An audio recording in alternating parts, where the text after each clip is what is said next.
I want to talk about the biggest and the most important story in the world, the Wuhan coronavirus.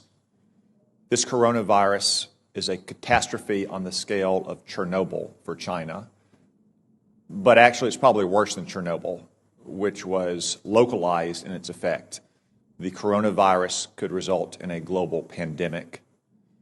While you were all sleeping overnight, the number of diagnosed cases in China increased by 30%.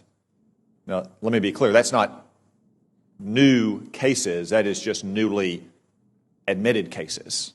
It is probably several orders of magnitude higher than that. Also, while you were sleeping, China now has its entire border with Russia closed. 2,600 miles, Russia has closed that border. El Al has shut down travel between Israel and China. Air France has shut down travel between China and France. And that's in addition to all the other countries that have already shut down travel. From what we know so far, and there's still many unknowns, this virus could have both a long incubation period, as much as 14 days, and individuals could be contagious while asymptomatic, which was not the case with SARS in 2003.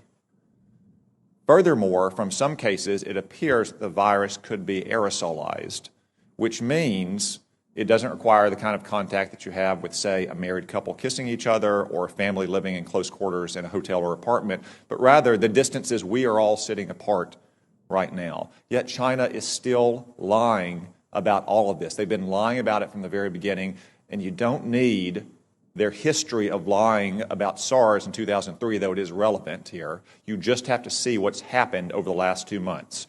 We now know that the first case manifested no later than December 1, even though China didn't reveal it to the WHO until a month later on December 31st, when they continued to hide it from their own citizens. And they continued to say that it had been contained inside Wuhan.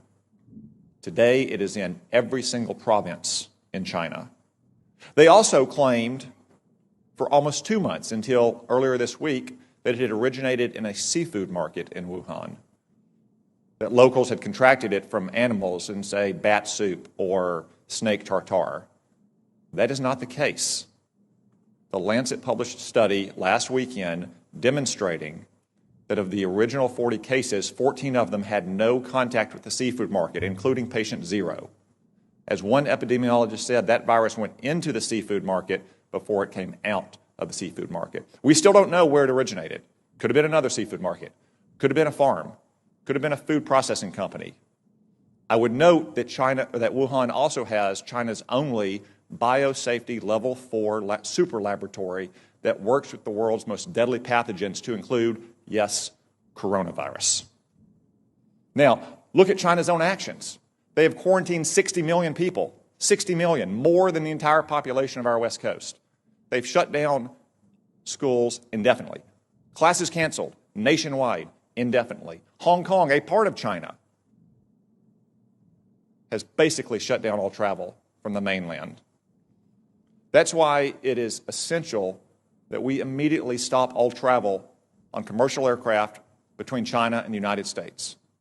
Making exceptions, of course, for American citizens to come back, as we just brought back yesterday, allowing essential trade to flow as long as crews on ships and aircraft are not allowed to go into the general population in America, and making exceptions, of course, for medical personnel to go into China to try to get a handle on this.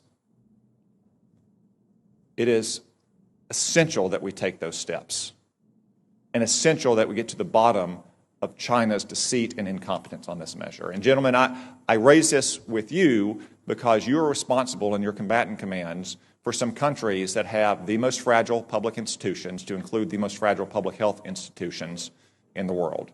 So I ask, even though as of this morning there are not yet confirmed cases of coronavirus in your combatant commands, though I suspect there will be soon, what is your assessment about the ability of the governments in your combatant commands to handle a potential global pandemic like this? General Townsend.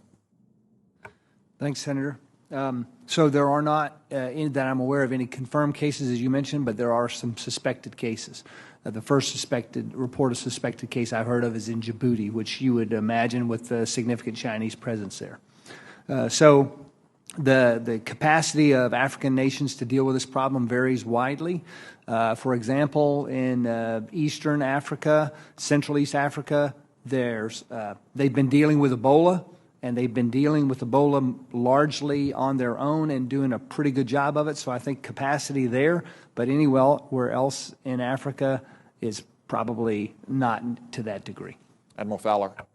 The Venezuela crisis has already strained the social services of many of the nations. As you're aware, Senator, we had to deploy the hospital ship Comfort twice in 1 year to last deployment 12 different nations. And in one 5-day span, it can do the equivalent of a whole month for a region of some of the major countries. So I would be extremely concerned. Like General Townsend, the capacities vary widely, but in many cases they're strained into the limit. I'd be very concerned if we saw this spread. Thank you. As a defensive measure, I just say again, it is essential that we shut down all commercial air travel immediately between the United States and China. As an offensive measure, because that probably won't stop it entirely, and because if it becomes a global pandemic, we have to deal with countries with very limited capabilities here. We need a Manhattan Project level effort to work with our best research scientists and laboratories in this country to develop a vaccine as quickly as possible.